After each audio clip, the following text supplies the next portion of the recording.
Là lớp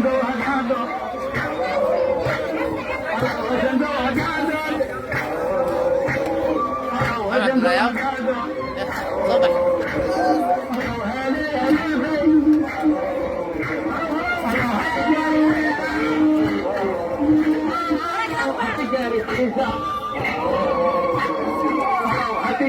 nhất rồi à?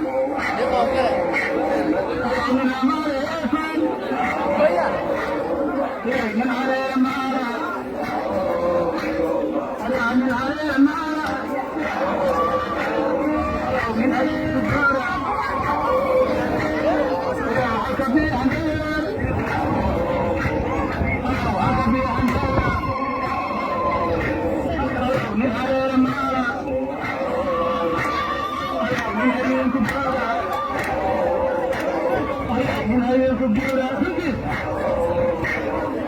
من أي الكبيرة